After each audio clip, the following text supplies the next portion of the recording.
So if I had to talk about mind space, like where did that come from? If I'm being honest, for me, it's just something that's clever, in my opinion. It's clever, but it also, I mean, it's not super clever, mind space. How I connect to it, I think you'll see even more cleverness, perhaps, but how I bring out the mind space and how I talk about it, and I guess the context and perspective that we'll look at it from is probably pretty unique and pretty cool. But the reason I went with mind space as opposed to transcendental embodiment approach moving forward. So which could you more likely see on a building in a town that teaches mindfulness? So let's say you go to a town in London, or Mike, you go to a medium-sized, small-sized town in New York, if they have those. I don't know. It seems like everything's so big in New York, so they might not even have medium-sized towns there.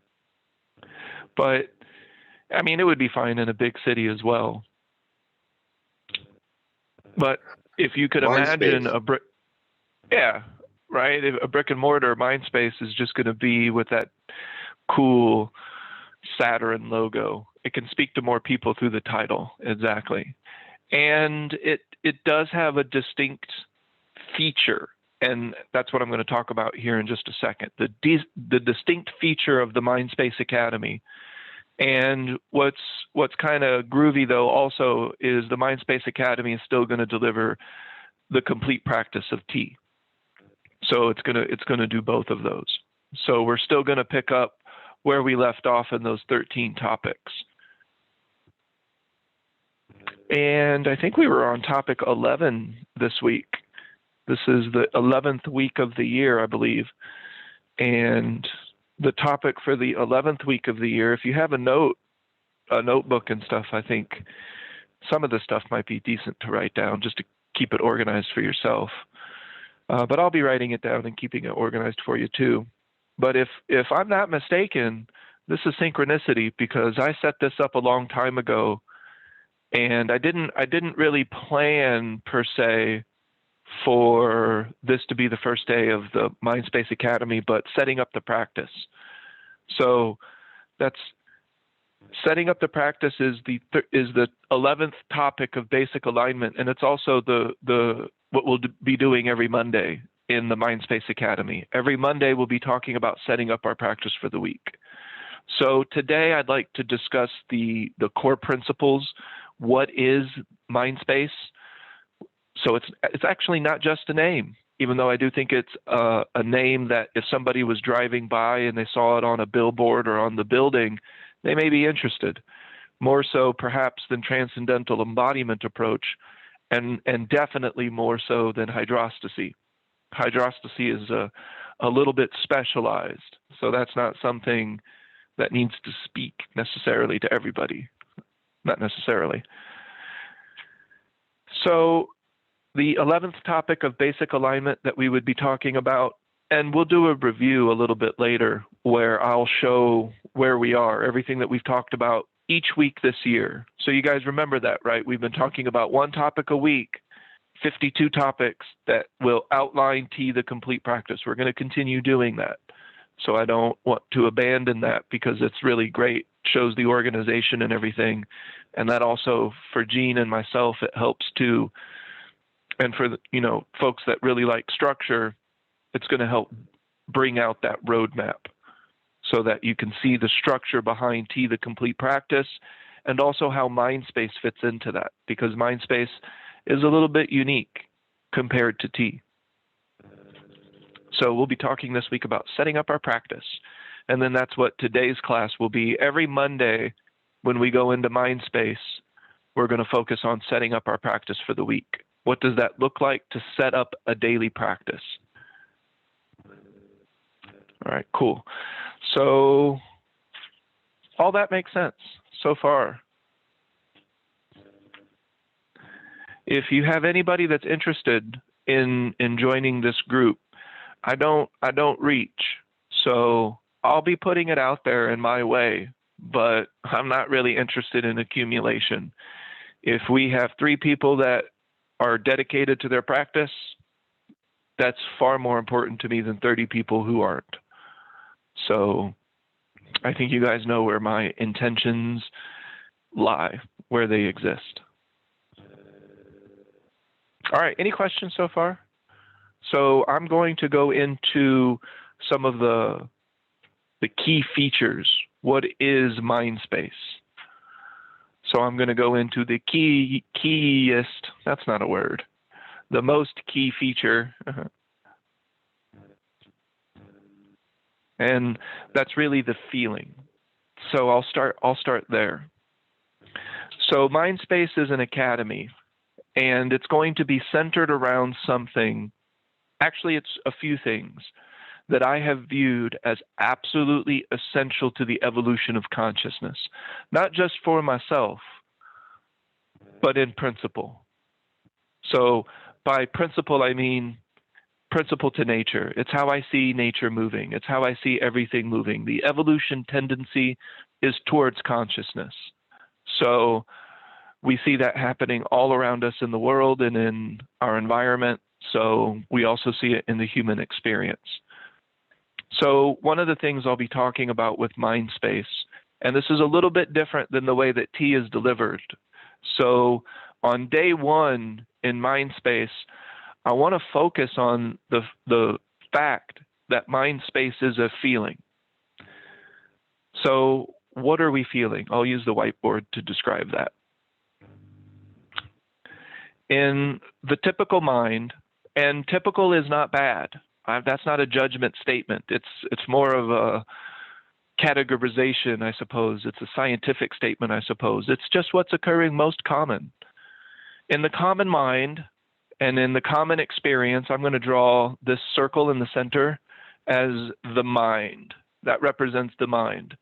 Now, the way that I use the word mind, that's not just thinking. And so when I say thinking, I mean talking to yourself. Verbal, word-based cognition. So this is a group that is familiar with the T practice, familiar with mindfulness in general, I'm sure. But when I say thinking, I mean, you guys know exactly what the fuck I'm talking about. There's no confusion with that, right? The thinking mind, internal self-talk. When I talk about this to people, I typically give the example that the individual thinks in the language that is dominant, that they speak, most dominant, or the speakers that they're around. So if they speak multiple languages, but they're around a bunch of French speakers, they may think in French so that they can communicate with the French group. But typically the person will go back to the language that dominates, or the language that they learned first, or their home language, or the language that they're most familiar with, is the language that they're thinking in. Some key features of thought, it's typically not necessary. Thought is a form of communication because we're using words, and words are a form of a communication. Language arts are in the communication department of colleges. So when we talk about language and words, it's an attempt to describe experience. We have created a word to describe something in the human experience that we want to communicate. And this can be great. So T and Mindspace Academy, nothing I do personally declares war on thought. Thought is not an enemy. In fact, I would view thought itself as a key feature of the evolution of human consciousness, that it is a key attribute or key indication, maybe not so much an indication as much as an occurrence. Our consciousness has evolved to the extent that we can communicate verbally. So that's cool. And we can write those words down for future generations to read so that future generations don't have to reinvent processes. So if Gene invents a process to dig a well, he can just draw pictures that include words that describes how to do it so that future generations can just build upon his techniques rather than starting from scratch every single time. So words, they can serve a valid purpose for now in the human experience. I'm not willing to throw them out completely. And if I did, I'm probably not going to be able to interact with a world and society that is heavily steeped in thinking. So there has to be some cognition that occurs in terms of thought. So when I say mind, I don't just mean that, though. So when I say mind, I really mean everything that is going on inside of the human brain. Does that make sense? There are far more things going on in the human brain. We don't give ourselves enough credit sometimes. We think that our thinking is the most important aspect of the human experience, or of ourselves, in air quotes, selves. I mean, it's a valid, important factor, don't get me wrong, especially when it's the voice of power. But our minds are doing other things. So I don't use the term no mind, because I exist, earnest. So I have a mind. I always have a mind. As long as I exist as earnest, this physical, non-physical entity, then that's the way it is. So does that make sense? We have the mind, and we have thinking. And when I talk about space, well, I'm talking about creating space in the thinking. That's literally it. Now, why would I want to do that? Because I just said that thinking, it's not necessarily a bad thing, but what occurs is a type of imbalance, to where the human being is essentially, I'll put it this way, they're thinking this way. It's a running, continuous stream of internal self-talk. And, you know, this is actually not even a good representation, because if I want to make a better representation of the way that the common mind is thinking, it is not so elegant or symmetrical. But what I'm really hoping to bring out with what I'm doing right now on the whiteboard is that it is continuous. That for the vast majority of the individual's day, they are thinking far more maybe than even the average person realizes. Some people are thinking so much that they have identified with that thought almost entirely as who they are. So they don't even see any separation between thought and the totality of the human experience. Thought is a portion of it. I'm doing it right now. I'm thinking verbally. I'm thinking out loud. It's called talking. And that's okay. So I hope you guys don't mind me talking in a class, because that's verbal cognition. That's me thinking, and then I'm just letting it come out of my mouth. So that's the exact same thing, only I'm using it for communication to you and not just trying to communicate to my, in air quotes, self. So does that make sense so far? When I say mind space, I mean we are going to create space, not just in the stream of thought, although we will, but specifically repetitive, habitual thought that doesn't make us feel well, doesn't make us feel inspired, doesn't point towards our practice of paying attention to the present moment. Because it's the practice of paying attention to the present moment that creates the space in the continuous stream of internal self-talk. The constant chatter in the human mind is wildly out of balance. And when I say wildly, I can't emphasize how much accumulation decades of thinking has. It accumulates. I mean, it really gains momentum after decades of continuous thinking and thought processes. That's pretty simple, right? I'm not hitting you with any, this shouldn't be mind-blowing, I don't think. This is pretty basic stuff so far. So when I say mind space, I'm actually talking about an academy, and I'm also talking about a feeling that comes from interrupting the repetitive habitual stream of internal self-talk.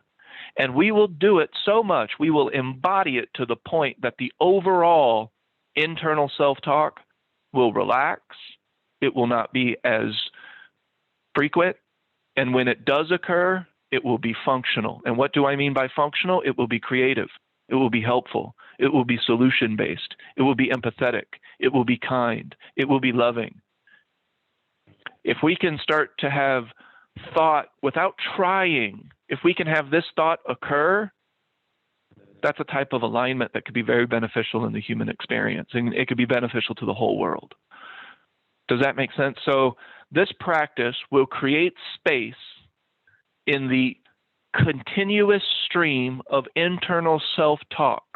And the way that we'll do that is by paying attention to the present moment on purpose, and then also redirecting cognition that does not serve us. It's pretty much that simple. Now, what I would emphasize for the new Mindspace Academy, for this whole time that we do the Mindspace Academy, I will focus on the fact. This is a fact, and you can feel this yourself. The more you do this practice, I challenge you to feel this, really feel into this fact that interrupting repetitive streams of internal self-talk has a feeling, and it feels like space. It feels like relaxation. And every now and then we can create this. In meditation, we're attempting to create this. In moving meditation, like Tai Chi or certain types of dance, we're attempting to create this or recreate this or interface with this, in a manner of speaking. And what I mean is we're looking to interrupt the repetitive habitual stream of internal self-talk, that stream that is going almost all of the time. What we're going to learn to do, and what most of us have been learning to do already, is we're going to use our attention, and we're going to point it into the present moment on purpose, and that on its own will interrupt repetitive habitual streams of cognition, of self-talk, of talking to ourselves all of the time, because that's the way that we're hardwired. That's our hardware. That's the way that the mind works, just like your breath. It can be automatic, but it can also be on purpose. Your attention is wired the same way. The way that we interact with our mind and the way that our mind then interacts with the environment, it's going to be similar in that regard. So we will interrupt the internal stream of self-talk by paying attention to the present moment. And the mind space will also redirect thought that is not serving us. And again, that creates space in the repetitive habitual cognition. So I'm going to outline the 3 or 4 most important aspects to mind space. And then for the rest of this year, we're essentially just going to be bringing that out, focusing on that, building a practice, a daily practice that is built around those very basic ideas, these very basic things that I'm going to explain to you today. I know things, I'm supposed to use that in academic writing. I probably shouldn't use it in academic talking either. Well, this isn't academic, it's whatever. But all right, so I have some very specific aspects to mind space that's a little bit different than the way that we talked about T. You know, T is the core. Everything that I do is essentially mapped around the transcendental embodiment approach. But I just don't have an easy time envisioning buildings all around the world with a sign that says transcendental embodiment approach. And when I worked at the dispensary, one of my favorite moments at the dispensary is when a group of people who didn't walk in together walked out together, and they were of different colors, different races, different beliefs. They were obviously very different people, and they had come together because of legal cannabis. They were happy, they were joking. Anything that had been a form of separation between them in that moment was suspended. It didn't exist. And they were interacting with one another as friends. And in that moment, I imagined a center of mindfulness. And it was very difficult for me to envision transcendental embodiment approach on the side of that building. Now I see Mindspace with this cool little, planet Saturn. And then it's not just superficial. It's not just clever naming of mind space, but it's a feeling. When we interrupt internal dialogue that is repetitive, habitual, and not making us feel well, there is a feeling of space. And we have felt this space on the beginning of vacation. I say beginning because maybe not towards the end. We have felt that space when we exhaled after a long day with the beer in our hand. Yeah, we can use external circumstances sometimes to create this space. When we listen to music, sometimes that can create that space.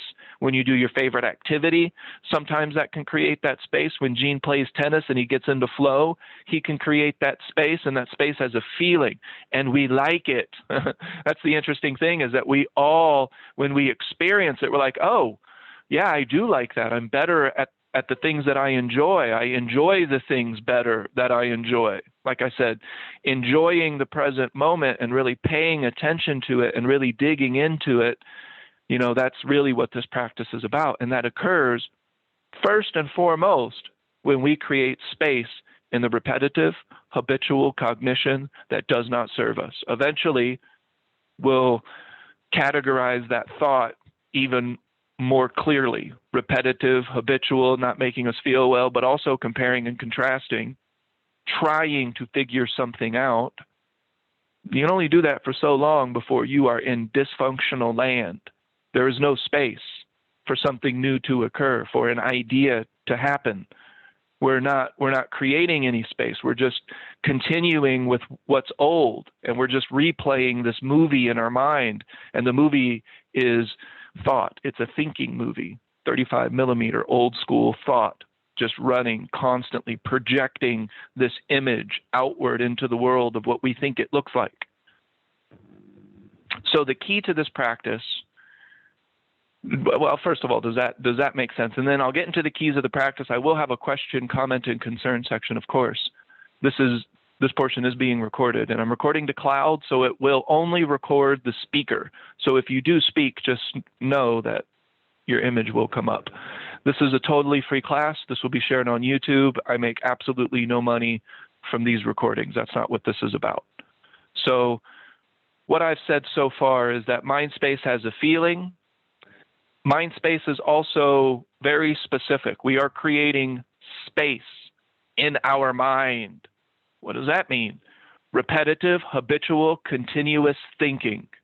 Eventually, this practice will help us bring the overall amount of cognition, something that is not occurring often enough. Even in the gurus and the masters, even in the people who are professing spirituality, and I'm not judging them. I think they're doing a great job. Or they're not, I don't know. I'm sure they're fine doing whatever they're doing. But the overall amount of internal self-talk in the average mind is not vastly reduced by the practice or what they're doing. So let's say I do a lot of yoga. It may be reduced during the yoga practice. It may be reduced for a little while after. And overall, it may benefit. The yoga practice may benefit my overall amount of thinking. It will. Any amount of mindfulness will be beneficial. So please do yoga if you're interested. In fact, I do it almost every day. So, but the idea is that with this practice, what we're doing is we're taking that with us all the time. So we're taking the yoga posture with us all throughout the day, the moving Tai Chi posture with us all throughout the day, and we're creating this space all day, every day, and eventually the overall, this is important. I don't know if you can tell that I'm emphasizing this for a reason, also relative to some of our previous discussions, but the overall amount of thinking must reduce. So let's say I profess this, and then I talk all day. The overall amount of thinking has not reduced. It's deliberate, more deliberate, of course, because I'm, talking to people and I'm saying things on purpose, perhaps, or I'm teaching, or I'm writing, or these all involve words. So the overall cognition in that mind hasn't actually reduced. It could be far more productive, I'm putting that in air quotes, until it isn't. But going from one type of thinking to a new type of thinking is not space in the mind. It can create a little bit of comfort. You can create emotion from that thought, and it can still be beneficial. So I'm not going to say not to do it either. However, this practice will do something that most practices do not. And it's not going to take 30 years. You don't have to do it for 60 years and then hopefully it'll just occur. No, we will start to reduce the overall amount of thinking to bring balance to our cognition, balance between all of the other aspects of the evolution of consciousness, such as imagination. That is an indication, that is an aspect, as far as I'm concerned, of the evolution of consciousness, is human imagination. Right? So what we'll do is we'll bring balance to the mind so that it's not just thinking. And when thinking does occur, it's creative, it's interesting, it's fresh, it's vibrant, it's new, it's sometimes clever. I don't know. I think every now and then I can be a clever son of a gun. And then every now and then I'm not. So that's hashtag balance. So does that make sense so far? And then I'll go into the distinct features of mind space. What are the distinct features of the mind space practice, how that relates to tea and everything else? And the good news, Donna, is I have a publication that is about 90% done that explains all this. So this publication can be accessed online, or I'm going to have copies that I will mail to people and they can see everything that I'm talking about now. And it's where I would start with mind space. So we're going to start at the beginning, and then as we go in the week, we're actually in the 11th topic of tea. So that's not necessarily the beginning, but we're still going to continue with the 52 weeks of tea, the complete practice. All right, so Lauren says it's making sense. Mind space is a clever name to a certain extent. I'm not the first to think of it, though. So you can Google mind space, and there's other stuff about mind space. But Mind Space Academy, I have the domain, so that's mine. That's new to me. So Mind Space Academy, or the idea of mind space, it is kind of clever, and I could see it more so on a building when we have these all over the world. I didn't see that with tea necessarily. Maybe it's the limit of my imagination. Donna's over there. I can imagine it, and so maybe we'll have both. Maybe you'll make the Tea Academy, and I'll start out with the basic mind space in the mall. You go to the mall, and you got this thing called Mind Space Academy with this hot neon sign. I can see it.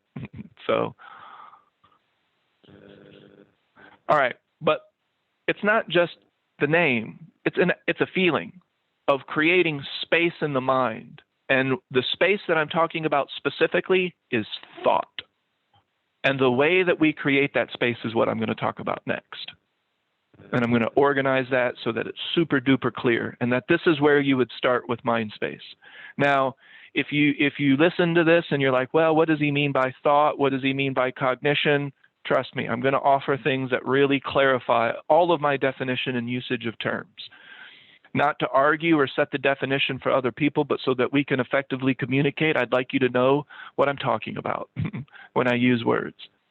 So when I talk about the nature of attention, that's a little bit of philosophy and principle mixed together. And I have a video for that, and you can watch that and you can learn more about the nature of the general nature of our cognition and attention itself. That could be very important. But I'm not going to talk about that right now. But are there any questions about mind space? It's a feeling. We can definitely feel it. We've all felt it. We feel it often, but we're creating space in repetitive habitual cognition. What will occur? Well, now that's why we're here. The peace is a mind that is not doing that, that is not running that continuous habitual stream of internal self-talk, trying to control, labeling, judging, comparing, contrasting, trying to figure it out, reaching energy. All of these different types of things that the mind is doing is a form of dysfunction, and it's because there's no space. We can't arrive with something new and fresh if we're not creating space in which it can exist. Spoiler alert, I call this mind spacing. It's actually a process, something that I'm calling mind spacing. So we have mind space and mind spacing, and I'm going to get into all that and explain it all. And it's actually very simple. But are there any questions, and I know I've said this a few times, so I'm just going to make sure. Any questions about what we're creating space in? I think that's probably the first thing. If any of this confuses you, I would always recommend Eckhart Tolle, Power of Now. It talks about thought in great detail. Now, that's the way that I would use the word ego, and that's how I talk about internal self-talk. We all know what it is, though. We're thinking in our dominant language. And that thought has become, for many minds, continuous, first of all. Sometimes from the time that they wake up, from the time that they go to bed, they're in thought patterns for 90% of their day. And that is fundamentally too much. It's just too much. I mean, there's just no other way to describe it. It's just violating the basic principles of balance. We're just thinking too much. Then, to boot, we're thinking repetitive thoughts that don't serve us, that don't necessarily make us feel well, that don't necessarily lead to aha moments or the feeling of connection and love and vibrancy and joy, that are not dependent on circumstances, but all the circumstances that you're ever going to experience have all the elements necessary for you to feel all of that. No, if I'm in a dark void, I'm probably not going to feel the vibrancy of the sunshine on my skin because I can't feel sunshine, can't feel skin. I'm in a dark void of no feeling. But wherever I go, I can arrive ready to receive with appreciation, but only if there's space to receive, space to take in, space to connect. And so that's kind of the running theme of Mindspace. And now we'll talk about how we do it. So every Monday, if you can come to the Monday Mindspace class, we're going to talk about how we set up a daily practice. That's going to take a long time to do, because this isn't just, I guess that's a key thing, and I'm sure you guys know this, so maybe I failed to mention. This class is about doing. It's about doing a practice. And doing what? Well, of course, that's what we're going to talk about, and that's what we're going to learn, and that's what we're going to do. But this is not just a philosophy. I can talk about it philosophically. I can talk about it academically. I can talk about it spiritually. I can talk about it in many different ways. But ultimately, it's pointing towards an act, something that we're doing. And if we do it, it works. It creates mind space. If we don't do it, it doesn't work. It doesn't create mind space. It's that simple.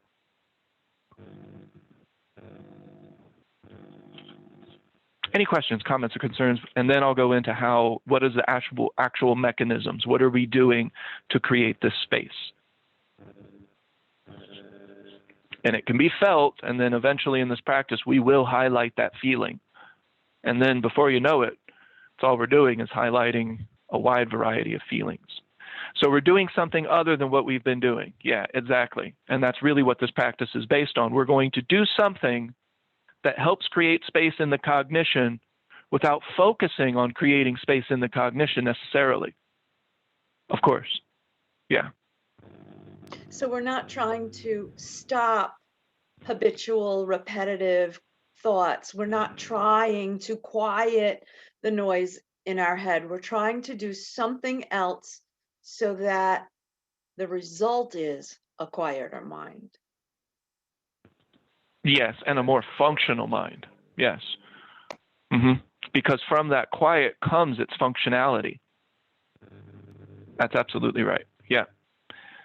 So we're not it's not cognitive behavioral therapy. We're not looking at individual behaviors. In fact, I don't really talk about behaviors until well into seers training or hydrostasy. So we're not looking at behavioral change. You can do that with something else. And that's fine if you do. If Gene decides that he wants to go to a licensed therapist and do cognitive behavioral therapy, that may benefit him. I think the T practice would help. I think that mind spacing would be beneficial with his therapy. I'm not going to judge, because also therapy, it's just like martial arts. It's more about the therapist than the martial art.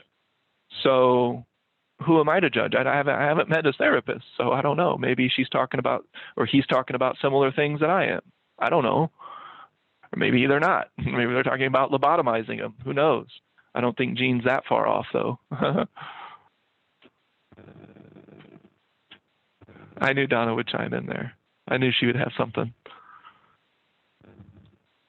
All right, so I'm going to touch on a couple key features. So I'm going to build upon this whiteboard that I have here. That's the average mind, the common mind, with the repetitive, habitual, continuous stream of self-talk, thinking to ourselves almost all of the time. So not only will our thought quality change, but the quantity will also change. But as Donna pointed out, it won't change from declaring war on it or trying to control. It's just going to change because we're going to go back to doing what we were born to do, what the human species should be doing first and foremost, that we're not enough. And like Donna, I do believe that we can hit a corner and we can start doing it more, and everything can pick up speed and everything can change and it can gain momentum, and then we can have an avalanche of active consciousness, not just consciousness means, of active practice, of creating space, not just talking about space.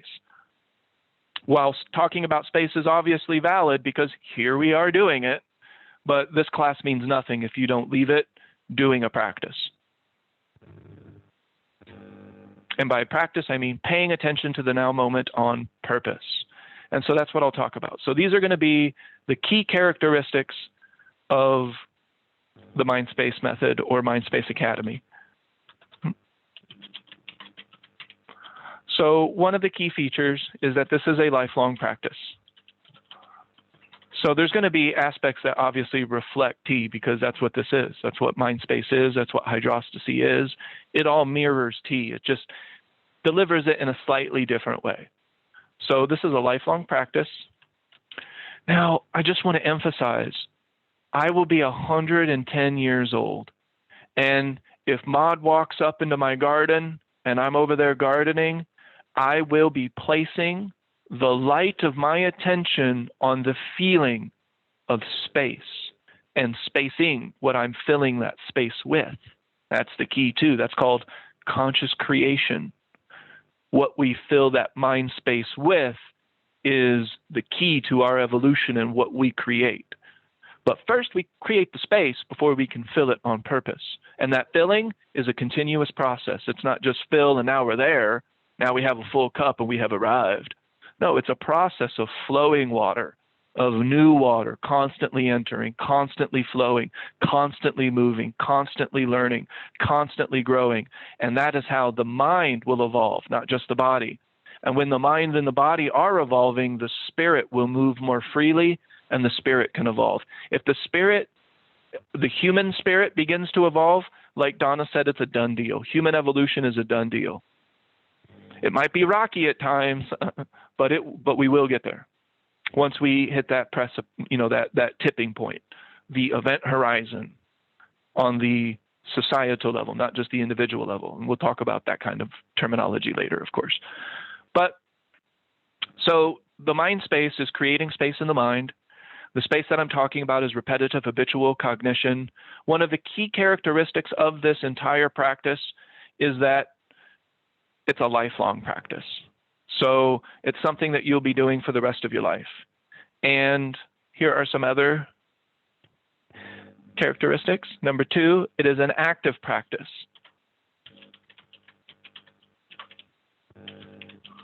Which means it must be embodied. Embodied is a heavy word. It just means doing it all the time. Such a heavy word. It doesn't need to be. So we have an active practice, not just a philosophical practice.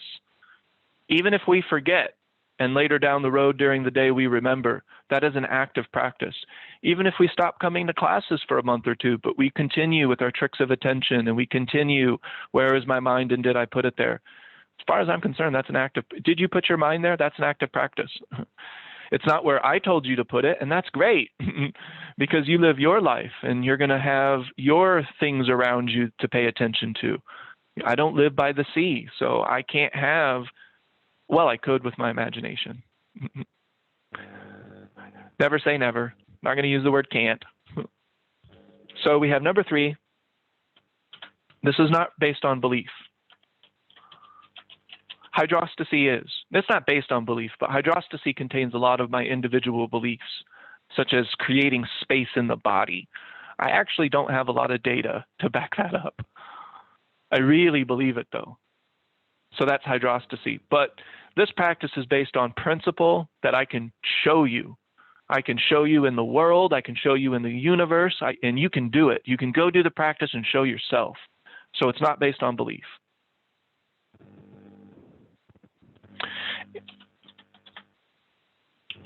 And it's an active practice via technique.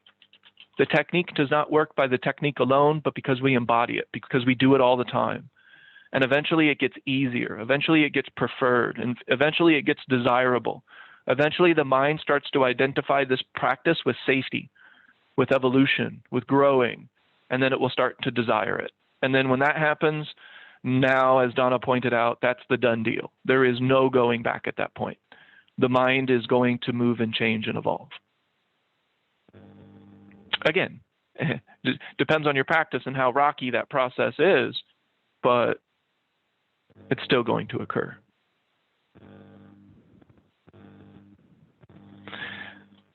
And 5, create space with technique.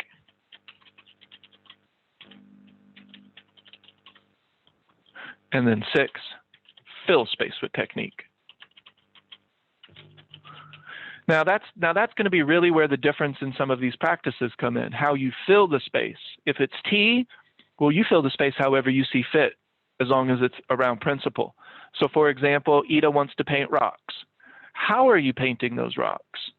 She says that she's doing something that her grandma, great-grandma taught her grandma, that taught her mom, that taught her. Okay, are you doing it on purpose? Is it a habitual act? And she says no. That's a valid trick of attention as far as I'm concerned. Probably not one I'm ever going to do because I don't paint rocks. Well, maybe I will. I don't know. Again, never say never. But the idea is that with tea, the practice can be highly unique. It can be very specific to you and the life that you're living. However, I do offer hydrostasy. And hydrostasy is what I do, how I've done it around those principles. And again, you can take what you want. If you practice hydrostasy, you can take and pick and choose and do whatever you want with it. I'm not your judge. But I am prepared to offer exactly what I do and what I've done. Accountability, clarity, all of that. There's a lot of teachers out there who do not tell you exactly what they do and what they've done. I would love to know more about Eckhart Tolle's journey to enlightenment. Power of Now, he falls out of a subway, realizes, that he's depressed, has a breakdown, wakes up enlightened. And then now we have a best-selling book. Changes his name to Eckhart, from Meister Eckhart. Well, that's all great. I'm fine with all of that. Wonderful. But can I get a little bit more detail? It would be very helpful. What did Eckhart do when he was feeling, really down? What did he do when repetitive habitual thoughts really started to mount? What was the technique? What was the thing? How? And I think Eckhart and Kim Eng, they do offer a lot of technique. So I'm not saying they don't. I'm just saying I am very transparent. As I go along, you'll see the transparency. It has no end. I'll talk about my spider's web, the areas of my spider's web that are not so elegant that I have created throughout my life experience. I'll talk about those. Sometimes not as much, but especially if you ask. All right, so now we're going to get into the specific techniques. So how do we do this? Those are some key traits and some key attributes about tea that are very different. While I would consider myself, I guess, the teacher of this particular class, there are no gurus. And you are the master of attention when you're doing the practice. That's the thing about mastery. You are only the master when you are deliberately pointing your attention on purpose in a relaxed way. Then you are the master. You're the master of your experience, your attention. You're the architect. You're building. You're filling the space of your mind how you see fit. You can do that. I can do that. Anybody can do that. We just need to remember how. So there are no gurus in this practice, and these are some of the key features of the mind space practice. And now here's how we do it. So the mind space practice is, of course, embodiment. This is not do a little bit here, do a little bit. No, that can't be the mind space practice. That's definitely not hydrostasy. If you're just interested in that, I would just read a little bit more about T and read a little bit more about the basic alignment. Basic alignment in T is not necessarily an embodiment practice. You can build on it and make it into one, of course, but you don't have to. You can just do some fox walking and call it a day. This needs to have another column. And I'm not even sure why I made it into a column, because I don't know if I plan to draw characteristics under it. All right, so we'll just jump into it. So one of the key characteristics and one of the key components of the mind space practice, how you will do it, are tricks of attention. I guess I could start to label some things down here. And tricks of attention are, is that typing?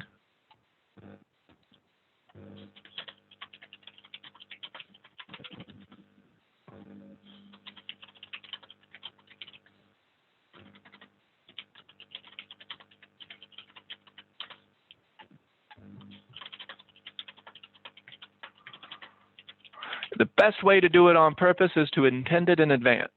At the beginning of the day, or at the beginning of the board meeting, or at the beginning of the yoga class, you intend where you want your attention to be. If you decide to put it somewhere else, that's okay. Maybe say it out loud in your mind. So not out loud, but say it in your mind. I am going to make my belly my new trick of attention. You declare it. That's a technique that you could use. But we will fundamentally use tricks of attention, and that's the pointing of your attention into the present moment on purpose. So, I could go into great detail about this, and, we do have a lot of videos that do, and I'll have more videos that do, but for the sake of time, do I need to go into what a trick of attention is? It is any point of attention that is not habitual. That's why this practice can be so diverse to you, because you can find your own points of attention.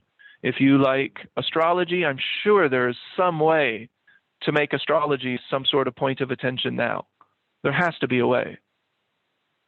I guess that's the creativity of it. Yoga, there's ways to make yoga a part of your present moment now.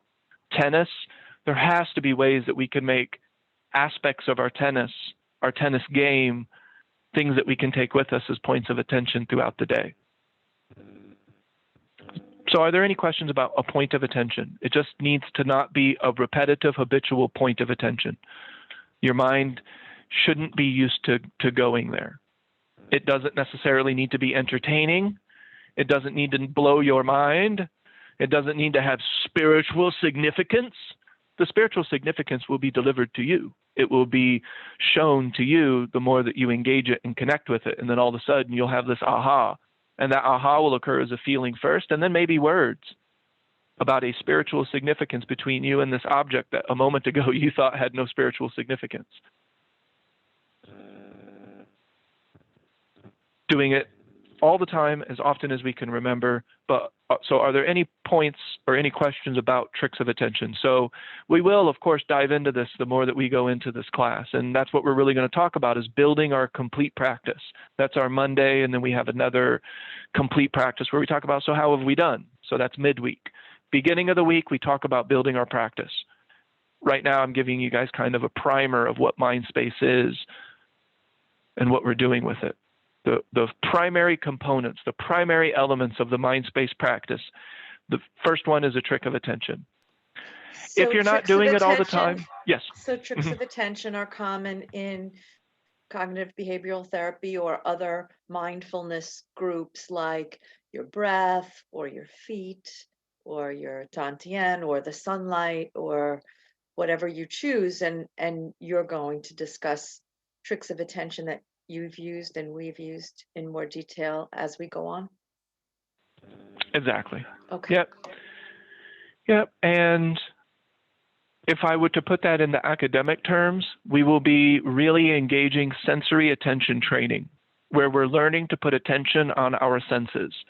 I add a couple senses that are now being more commonly accepted in the psychology field, such as proprioception, the awareness of your body in space and time, or the feeling that we get when all of our senses are working in unison. Balance, hydrostasy is what I call it. That feeling of everything is working in tandem. Alignment is what the law of attraction would call that. It's a feeling of balance, and I've come to call that hydrostasy, the hydrostatic effect. Used to call it the Merkaba effect, but again, hydrostasy, nobody knows what the hell that is either. So either way, at least Merkaba was associated to other things that I didn't mean. Hydrostasy is mine. And I say mind, I don't mean that in a clingy way. I just mean there's no other definition to confuse that with because I made it up. All right, so the first element that we will be using to create space in our mind are tricks of attention. Points of attention in the present moment that we can deliberately place our attention on. And if you go into the basic alignment, we talk about the four corners of this practice: the nature of attention, what tricks of attention are, the golden mean principle, and the act of allowing. Those are going to be the first four videos in basic alignment. Those are on YouTube and they're all over the place now. So we're using our senses, that sensory attention training. That is what the trick of attention is. You are deliberately and on purpose engaging your senses. You could replace that word senses with experience, life. What is happening right now? That's what you're placing your attention on. So we are present, we are mindful, and we maintain mindfulness by continuing to engage the present moment. In the beginning, we will forget, and the practice is to remember. And then the more we do it, the more we remember. Eventually, the remembering gets preferred, and then we can start to do it all of the time, to where we are constantly, consistently maintaining attention on the present moment, therefore creating space. Will that make me Buddha? No. Does that mean that in a month's time I will be able to walk on water and perform healing miracles? Will I be able to level up to Alpha Centauri? And I'm not going to get into all of that because I can get a bit facetious with it, but that may happen. I don't discount those possibilities, but that's not why I'm doing it. I'm doing it to create space. In what? Repetitive, habitual, dysfunctional cognition that ruins my life. I don't want that, but I also don't want to declare war on that because that requires too much of my energy. Instead, I'm going to go back to what caused the issue in the first place, the lack of sensory perception engaging the present moment. So we're not going to focus on the lack of it. We're just going to focus on the abundance of it and do it. We came into this world doing that. Typically, we go out of this world doing that. Rumor has it that you become very present and aware of the moment, and the totality of your life experience comes crashing down. My whole life flashed before my eyes, for example. All right, so number one, we will be using our senses as often as we can remember, eventually all of the time. And then number two, this is an embodiment practice. This isn't just flirting with mindfulness. This is, I want to be the most mindful motherfucker that around. Like, sorry to swear, I really mean that. A little hippity hoppity in my terminology, but like it's serious. I really want to be mindful. You know how people say mindful? Be mindful of this, be mindful of that. They're saying pay attention to this when the time comes. Pay attention to that when the time comes. We just pay attention to the time now, and so that we can see those things when they occur. So we're not just individually paying mindfulness to one thing, we're being mindful to the moment in itself. I think you have a comment to add there, Donna. I can sense it. I was just going to say, and not just to think about it. You know, when you were saying using your senses, I'm trying to listen with my beginner ear, and the whole idea of being not in my head and my thoughts, I kept thinking I needed a better way of thinking, and you were going to teach me a better way of thinking. And being mindful was just a better way of thinking. And that wasn't it at all. Using your senses is getting in your body and in the experience, and actually being present for it is a very different thing than thinking different. You're right. So mindful does not mean think about it. Mindful means pay attention. So when I say be mindful of the hot pan, I'm not saying think about the hot pan. Don't think about the nature of its heat and the existence of the pan and where did it come from and what will happen. And, did I create that? Is that my manifestation if I touch the pan? Yeah, you touched that shit and you knew you shouldn't have. That was your creation. Or I need a But better instead we're pan. saying, I got to get a new pan. This right. pan is too, yeah. I would just think Exactly. that was what pay attention meant to me in the beginning. It meant Okay. evaluate. And attention has more to do with senses and Senses. experience than it Yes. has to do with thought. Yeah. I agree. Perfect. Yeah. Okay. So the second thing that we're going, and just as a heads up, the Mindspace classes will run about an hour to an hour and a half. So that's the time frame that I'm looking for. And then I'll cut things off around then. And I will leave, hopefully enough time to ask questions. And I love what Donna's doing, and I would encourage others to ask questions for other potential viewers. So maybe it was a question that you once had, or a question that you think will clarify what I'm talking about. Those are the perfect questions. I really like that. And that will bring more value to recordings on YouTube because these are free. So we really just want people to find value. That's it. That's the bottom line. Somebody can listen to this, they can identify with what we're talking about, connect to it. Maybe the thought occurs, I think I can do that. That's not that difficult in theory. And then of course we figure out that it's not difficult, but it does require, a lot of focus.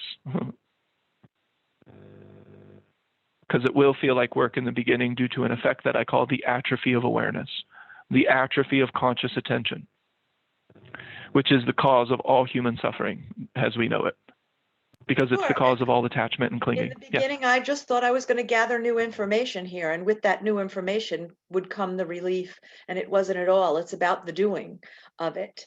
And like you said, there was no inherent value in each technique. It was just the fact that I was choosing to do them deliberately as opposed to allowing my mind to do what it was in the habit of doing that caused me suffering. Yeah, that makes sense to me. All right, so the second key feature, and there's actually a few of these, but so the key aspect of this practice would be the rule of three. So this is an embodiment practice. I cannot sit here and think thoughts that are getting down on myself and expect for me to gain momentum towards the evolution of consciousness. It doesn't work that way.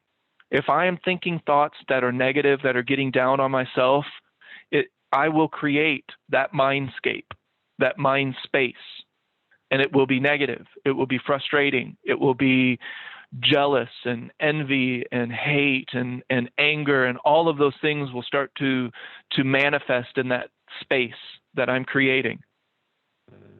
And I don't want that. So I'm not going to create that. I want something different in my mind space. I want a beautiful mind space. You could look at it as a garden in your mind. That's what you're creating in that space. So the second aspect of the mind space practice and the mind space method is that we're using the rule of three anytime that we can identify. This will lead to something that I call cognitive attention training, where we become aware of our own cognition as it's occurring. I'm still learning to do that, and I'll be 110 years old, still practicing and maybe getting better. So that I can express my knowledge unto wisdom. I don't always do that. I don't. Like I said, I don't walk on water. Every now and then I'll have the third piece of cake, or I'll give in to the devious stare. If you're familiar with that song. It's the only song that says dig it that I've ever heard. Marcy's Playground. Yeah. All right. So any questions, and I will go into great depth, and we have over the last 4 years, but I will continue to outline and show what do I mean by the rule of three, because it is essential. It was essential to me my mind, my practice, and how I feel today. And I'll do it right now. If I find my cognition going towards something unproductive, I will redirect. And one of the differences between this practice and other practices is the redirection. I redirect back to the present moment, back to points of attention, not necessarily different types of thinking or different types of beliefs. That can work. You can still create some mind space with a belief. Everything is going to work out for me. That's a belief. It's very likely true, very likely accurate. So you can say that to yourself if you want to. If somebody is punching you in the face, you're probably not going to say that because it's not working out for you right now. You're getting punched in the face, and that doesn't feel good. So you might have to say something else. But fundamentally, mind space uses two. I hear you laughing, Shayna. Are you laughing at me or are you laughing at something else? I hear you cracking up out there. Yeah, I was just laughing at you saying if somebody hit you in the face. Yeah, that's pretty funny. Well, you can't sit there and tell yourself everything is working out for you if you're getting punched in the face. You ain't gonna believe that. Yeah, so true. You could tell yourself you weren't pretty to begin with, and then maybe you don't worry about getting punched in the face. I'm just kidding. That's not true either. That's just a joke. So the idea is that we will redirect our mind back to the present moment using points of attention. And I call that the rule of three. Anytime that my thought is repetitive, rule of three. Anytime it's habitual, rule of three. Anytime that it's not making me feel well, rule of three. And the rule of three is paying attention to no less than 3 points of attention. So we have a trick of attention, we have tricks of attention. Good news, our mind is like an orb, or it's like a spherical light. We can place our attention in multiple places. Eventually, we can feel multiple feelings at the same time. I can feel sadness and peace. I can feel joy and peace. I can feel joy and peace and vibrancy and aliveness and curiosity all at the same time. I call it differential rotation or differential vibration. Also characteristics of hydrostasy and the hydrostatic effect in the sun and on Earth. Our oceans and our atmosphere is what is called the hydrostatic effect or hydrostatic equilibrium, but that's getting too technical. This practice, so far, I've talked about creating space in our mind. Specifically, we're creating space in repetitive, habitual cognition, thinking that does not make us feel well, that takes us away from inspiration, that takes us away from clever solutions, that takes us away from new ideas, from things coming together in a form of cognition we would call understanding. So we want to go towards that and allow that to come to us. So this practice will use tricks of attention to do that, choosing your point of attention on purpose as often as you can remember. It will also include the rule of three, which is redirecting unproductive cognition. And the third thing is it will include setting up a daily practice. And that's what today's class will be about. And also moving forward, today's class, the Monday class in general, will be about that. And so we're almost at our time here to take questions, comments, and concerns, and then head out the door. But so the first thing are tricks of attention. These are the key aspects to the mindfulness or the mind space method. Rule of three, because this is an embodiment approach.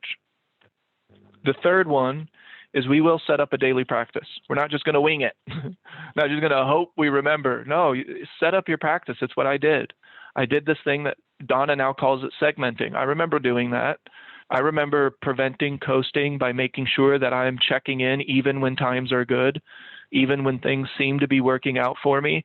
I can actually dig into it even more sensually, even more sensitively with this practice. I can take a good moment into an infinitely timeless moment. So setting up a daily practice. And 4, this is kind of a new thing, but it's not.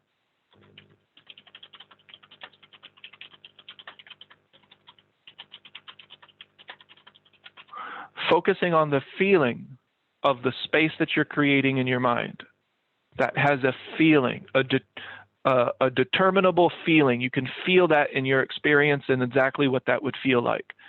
So we'll focus on the feeling of the space that we're creating in our mind with the mind space method and the mind space practice. We'll use tricks of attention as often as we can remember throughout the day. We'll use the rule of 3. We'll set up daily practices. We'll focus on the feeling of space in the mind. And I'm going to add things to this as we go along. But number 5, I am secretly, almost secretly, I guess I'm telling you now. But we'll also set up a formal practice. And we've already done it by coming to the class. So we're not going to get heavy, and not especially in the beginning, into formal practices, but this is a formal practice. You are here. You made an effort to be here. If you watch the replays, you made an effort to watch the replays. That is a formal practice in itself. Also for me, holding the classes is a form of formal practice because I'm doing a lot of things right now. It may look like I'm just talking, but I'm actually doing quite a bit with my attention. All right, so those, let me see, I don't think I missed anything. We're creating space in the mind. That's why I call it mind space. Also, it will look nice on the side of a building when we have a brick and mortar, Mind Space Academy with a big old neon sign. We're creating space in the mind using technique. We're filling the space with technique. So we're using technique to fill the space. This is a lifelong practice. It's not a practice based on belief, so you can make it your own. Hydrostasy does have a little bit of Ernest's belief. So buyer beware, user beware with hydrostasy. I do throw in a little bit of my belief, such as the evolution of consciousness, the evolution of spirit, and the evolution of physical species. And this, so, oh. The other aspect that this will contain are the 3 pillars of T. And we've talked a lot about that, and I'll continue to as we go along. We can just call them the T pillars. Those will be a key part of the mindfulness practice, the mind space practice as well. At the end of the day, we're doing sensory attention training, cognitive attention training, cognitive redirection therapy. It contains all of those. I'll write those down too. Sensory attention training, cognitive attention training, learning to be aware of our own cognition, learning to be aware of our own sensory perception. That leads to something that we call cognitive redirection therapy, which is just redirecting back to your sensory attention and your cognitive attention. It's redirecting back to that. That's what cognitive redirection is. All right. So any questions, comments, or concerns? And so over the course of the rest of the year, every Monday, I'm going to talk more about setting up your daily practice.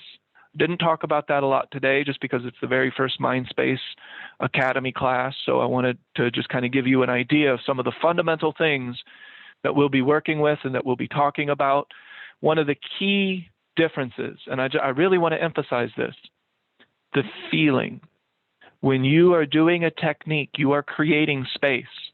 Focus on that feeling of space. When you drink a glass of water, focus on the feeling of the water moving through you. When you do a little bit of movement, focus on how that movement makes you feel more alive. You have more space in your body. This will help you with the seers practice when we get there, of paying attention to the feeling of our life more than just thinking about it. So we'll start that right away in mind space. We're going to focus on the feeling of the mind space.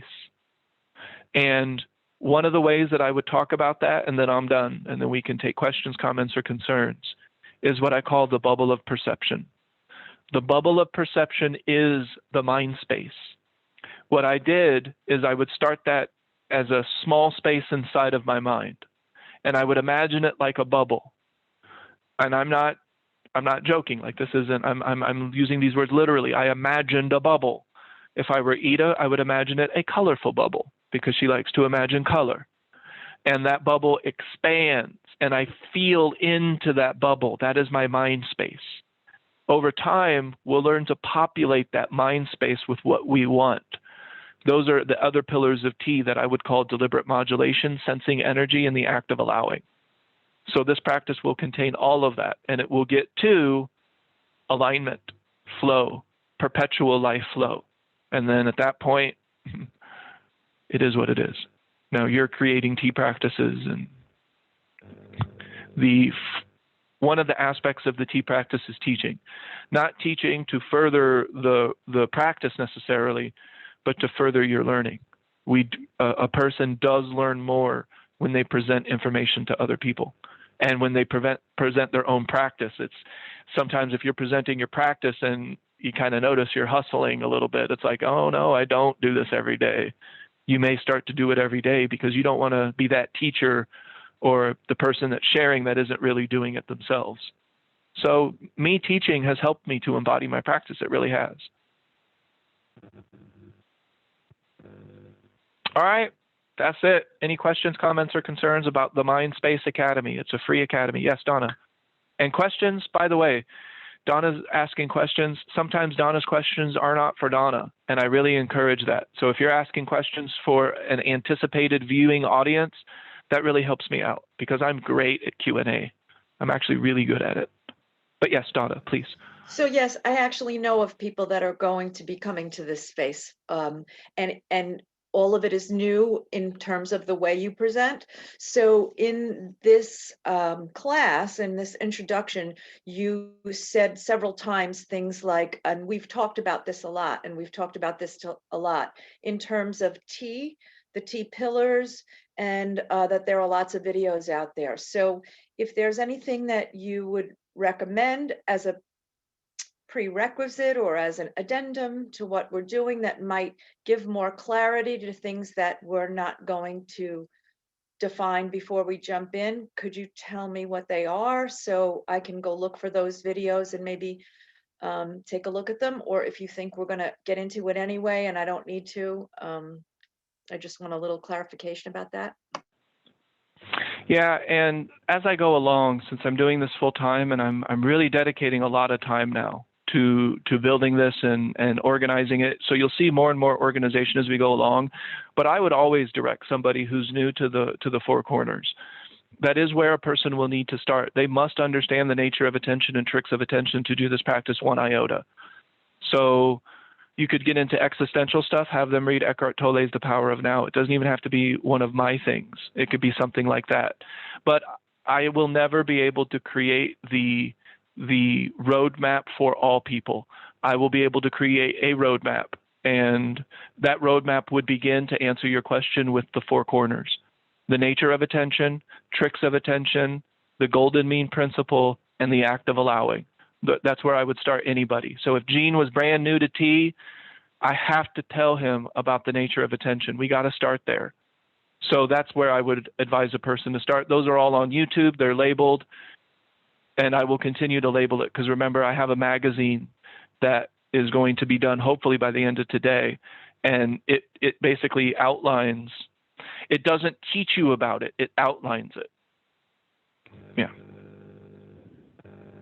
But I would start anybody with the four corners. That's typically going to be one of the best places to begin, is at the beginning. But one thing that I do think, and this is my belief, and I think some people have echoed this, is that a lot of our classes are like Star Trek episodes. They do actually stand quite alone. You can learn a great deal from just one class and take what you can learn from it and then just keep doing that. And eventually you'll get more of a complete picture.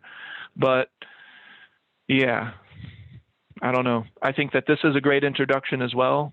The things that we talked about today with mind space because I'm going to emphasize this the entire time. As we're going along, I'm going to emphasize that we are creating space and repetitive habitual cognition.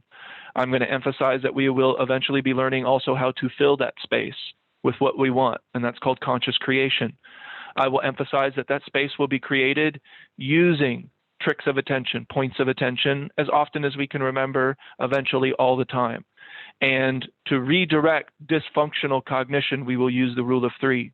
I would also recommend coming to class. That's a formal practice. That's something I would recommend in the beginning, and I'll keep talking about it. So it's things like this that we'll continue to build on, and I'll continue to categorize them. And then it'll continue to change, and I'll have different practices. different things for different people to try. Thank you. My 8-year-old has chosen lavender as our point of attention today. I like it. I like including her since she can hear your class in the background. And I mean, I think lavender is really good because it's a color and a smell. So now you have 2 points of attention with the same word. And I'm sure that there's other ways that you can collaborate with lavender as well. So, if you did the color lavender, you could even do kind of purple, kind of just extend it to purple. And then every time you see purple throughout the day, you're not trying to control purple. You're not trying to get anything from it. I don't want anything from you, color purple. I just want to pay attention to you. I want to honor you with my attention, honor you with my awareness, honor you with the light of my essence and who I am. And then I can connect to the light and the essence of the lavender.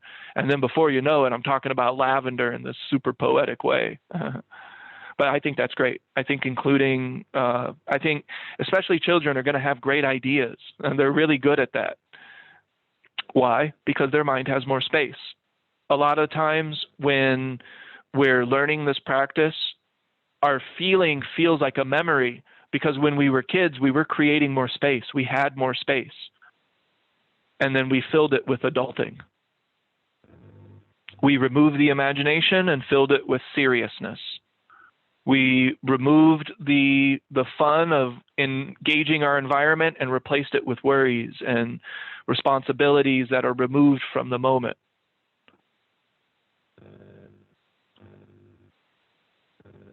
We paid attention to your senses.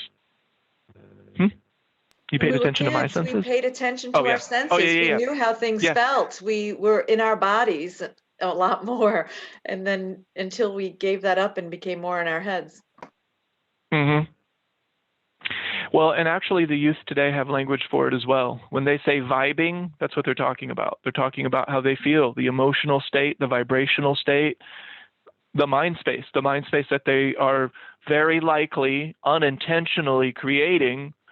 But, there's still words for this in common, the modern vernacular. There's modern ways of talking about this. The 8-year-old chose lavender. She didn't chose happy. She didn't chose, right. She chose lavender. And it's a sense. It's a sense of sight. It's a sense of smell. It might even be a sense of flavor. Oh, that's true. You can taste lavender. Oh, that's a good point. Yeah. Oh, or you could do well, no, she's 8 or he's 8. I was going to recommend, she is only 8, so she can't have the lavender bath salts because that has THC in it. But Jenny, you can. That can be how you tune into lavender today. You can bake with lavender, put it in brownies. An 8-year-old would, there you go. An 8-year-old would have a lot of tricks of attention. They'll probably be very creative and interesting. Yeah. Okay, so we have a lot of stuff going on. I have a 4 p.m. hydrostasy class. Hydrostasy is my practice. So hydrostasy, it mirrors tea. So fox walking, 4 modes practice. But the further I go along in hydrostasy, the more you're going to see the specific nature of what I'm teaching and how I'm teaching it. But I do believe that hydrostasy can create the hydrostatic effect for anybody. And you can still mix and match and play with your own practice. It's your practice. But I think that hydrostasy could be very beneficial. And that's 4 p.m. my time is for hydrostasy, Lauren. And anybody who's a private student, you will have recorded hydrostasy classes for the week to watch. And I'm doing a magazine that I haven't talked about that will be included in the privates. The private students will get this magazine sent to their house. I didn't tell you about that one, but yeah. So yeah, and don't forget the hour time change. Yep. And so if you do the private student, we'll do a one-on-one session each week. I also have the 12 aspects of something. I haven't thought of the official title, but I've already written them out. But it's essentially like 12 paragraphs that, if understood, could bring this practice into perfect clarity. And so I will deliver that in one-on-ones as well. I'll also deliver movement and all of those different things, because hydrostasy now mirrors T, and the hydrostatic movement mirrors T and the hydrostasy practice. So the hydrostasy practice is what I do when I do my movement. I'm doing the hydrostatic practice when I do my, in air quotes, Tai Chi. It's not even Tai Chi anymore. It's literally just deliberate hydrostatic movement. I'm doing this practice to help get that feeling of balance.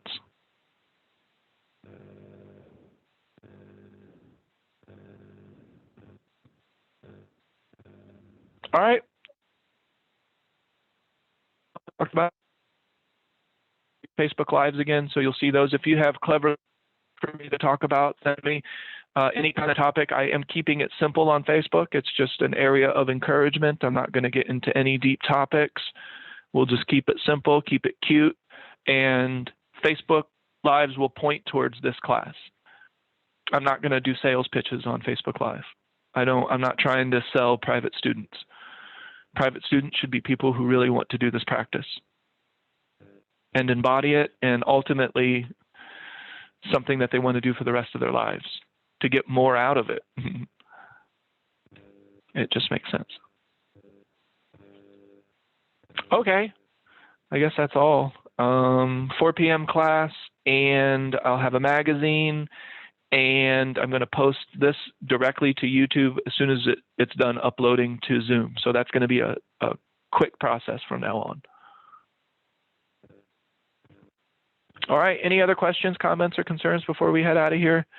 So you guys have been practicing for a while, and I would highly encourage, take a second when you do your tricks of attention or rule of three, pay attention to what that feels like, that space. I think you guys are really going to notice it more because I'm highlighting it more. Notice what that feels like. Deliberate mind has a feeling. The universe experiencing itself as a human for just a short time, a wonderful meme, it also has a feeling that you can align to and pay attention to right now. And when you're in that universal type of attention, your little concerns and your little problems and your little this and that, it just seems so insignificant. With that universe, I am the entire universe experiencing itself as a human for just a short time, and the molecules in this hand are different from the stars and the molecules in this hand, and I am going to spend all of this thinking about, do they like my shirt? How petty do they like what I'm wearing, or do they like how I'm speaking, or is this going to work, or am I going to get what I want? And, you know, it's just the grand scope of what's occurring in comparison to the problems that we have the audacity to create. We are the entire universe observing itself as a human being for just a short time. Step into that power because it feels like power. It doesn't feel like complaining about little shit. When you realize that the stars, and so I'll talk about this more, but it is actually embodying realization. You can have a realization and it lasts for 15 minutes and your mind is blown and you talk about it and you text a friend and then you forget about it, going back to repetitive habitual cognition. Not in this practice. In this practice, we can have an epiphany and we can focus on the feeling and what that epiphany feels like. And we can continue to create that epiphany, that aha moment. I am the entire universe experiencing itself as a human being. And with the direction of my attention, I can step into that power and feel what that feels like to be a universal architect. That has a feeling. And it only requires a direction. And guess what? A lot of happiness comes from that vibration. Like, you can't be the master of the universe and not be happy about that. Like, what? That doesn't make sense. All right. Well, I will see you guys again tomorrow because we have something every single day except for Saturday. I could go ahead and mention, what do we have tomorrow? I got my notebook over here. So tomorrow, according to my notebook, in the month of March, we have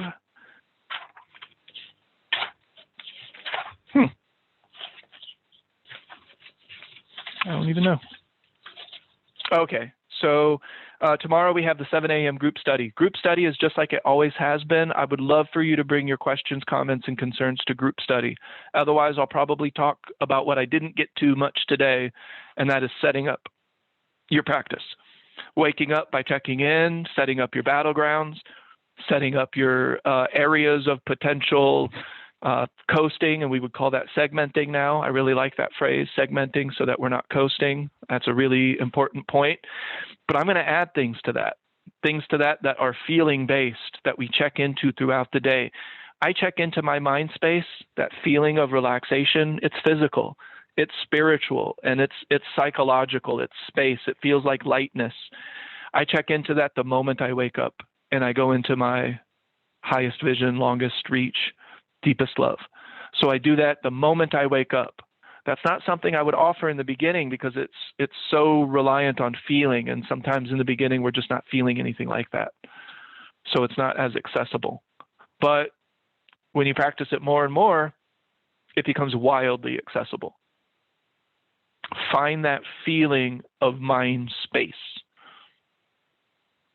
All right, so if you have anybody interested in mindfulness, if you have anybody that you think that this could benefit them, then absolutely, this is uploaded to my YouTube channel.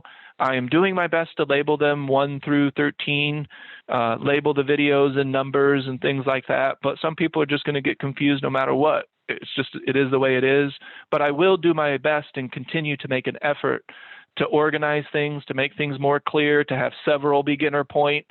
It's going to be called I think that's all about the YouTube? evolution. Mm-hmm. It'll be called Mindspace. And I'll make it Mindspace on YouTube. Yep, I'll make it a Mindspace channel. That's something I need to do today. Mindspace channel, to-do list. Mindspace YouTube channel. Okay. All right, and then again, at the end of the year, when this is all said and done,